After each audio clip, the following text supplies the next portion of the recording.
Hi everyone, welcome back to my channel. I'm Janeta, Polish girl living in Taiwan. During the recent 10-10 log weekend, we embarked on an adventure to Chiayi. Though it wasn't technically a long weekend for everyone, since Friday was a work day, we decided to take the day off and explore. Join me as I take you through our exciting journey, starting in the beautiful Fanlu Township. Fanlu Township is famous for its persimmon production. While many people think of Hsinchu, particularly Hsinchu, for its persimmons, due to the unique sun-drying method, did you know that Chiayi actually holds the title for the largest persimmon production in Taiwan? We learn about the persimmon processing methods here, and how the farmers transform these delicious fruits into traditional delicacies like persimmon cakes. It's easy to park here, since being a weekday, almost nobody visits the area. I found out that on weekends, local farmers sell products here. Too bad, there was nothing today. I was hoping for some persimmon fruits.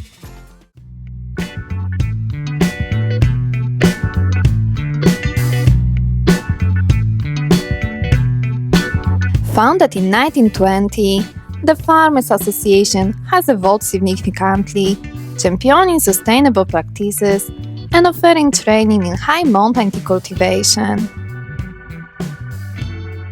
Visitors to Fanlu can explore the scenic tea gardens and enjoy engaging experiences at the Persimmon Cake Spa workshop, where they can learn about traditional production methods while savoring local treats. This dynamic community not only preserves cultural heritage, but also aims to captivate guests with the richness of Taiwanese agricultural products. The association has been dedicated to preserving local agriculture and supporting farmers. They even introduced modern processing techniques to improve their products.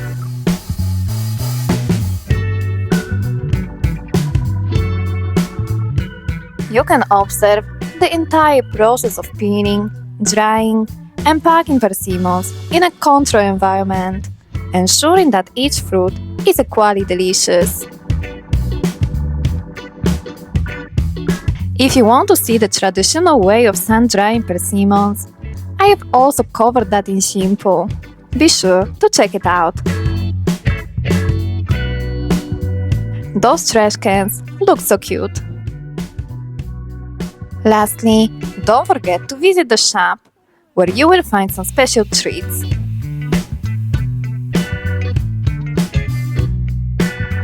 Unfortunately, we visited on a weekday, and it seemed that most activities occur on the weekends. We could only try ice cream filled inside a whole persimmon. Some of the flavors include red bean, sesame, cheese, and Alishan tea. Unfortunately, only the sesame ice cream was left when we visited.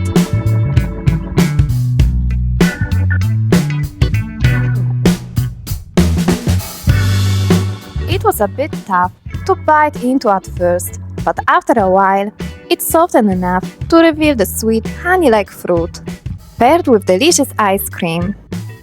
I wanted to sample other flavors, but sadly, they were not available until the next day.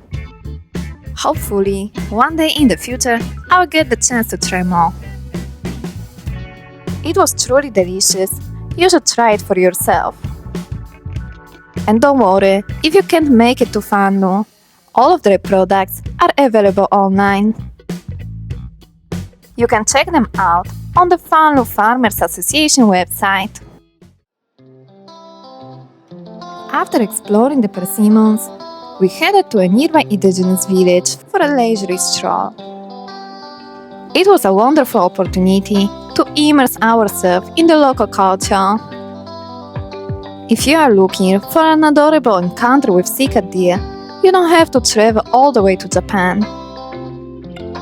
As you drive, you can still see remnants from the latest typhoon in Taiwan from October, as part of the road was damaged. If you keep following this road, you will arrive at Alishan, which is a must-see destination to visit. The parking area is quite spacious, and there was hardly anyone there when we arrived. In Alishan Zoo Tribe, you can feed deers, try your hand at traditional archery, savor delicious Zoo cuisine, and enjoy captivating indigenous performances. The Zoo Tribe was established following the devastating Morakot typhoon in 2009, which led to the relocation of 8 Zoo tribes. Today, it comprises 156 households, with about 90% being Zoo people. This area, once a hunting ground for Sika deer, now serves as a sanctuary for the conservation rather than for hunting. As you stroll through the village, you will see modern houses, beautifully integrated with family culture and the arts, creating a unique and cohesive community atmosphere.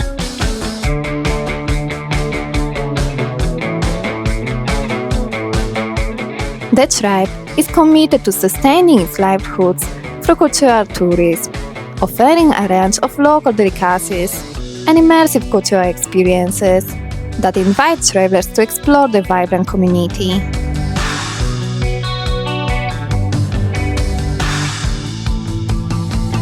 At the Sika Deer Park, you can engage in an educational experience about the history and significance of Sika deer.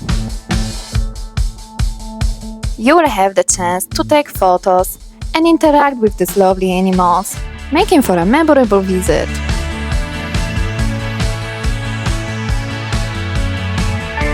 The ticket, which includes access to see the deer, try your hand at archery, and watch a Zoo Tribe performance, costs $180 for adult.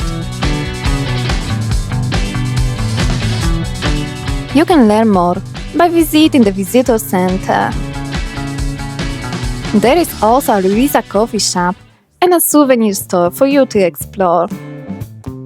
In 2001, in response to the growing tourism industry and increasing demand for domestic travel, the Alishan National Scenic Area Administration was established. It's responsible for the planning, construction, and management of tourist services in the Greater Alishan area. The aim is to boost tourism development while preserving natural resources. Located along Provincial Highway 18, the Chuko Visitor Center sits on a flat, well-positioned area, originally part of the Taiwan Sugar Corporation's farm. The main building was completed in 2013. Designed by architect Liao Weili, the building harmonizes with the natural landscape.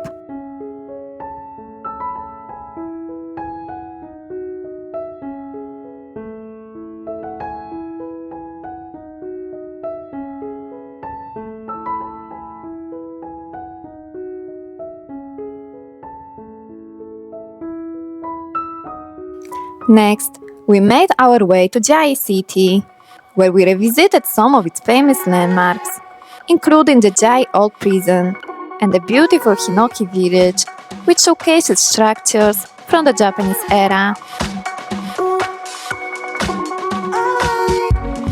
We even enjoyed a bike ride around the city, sampling the local delicacy, turkey rice. I will share more about that in my next video, so stay tuned. That's all for today. Thanks for watching and see you next time. Bye!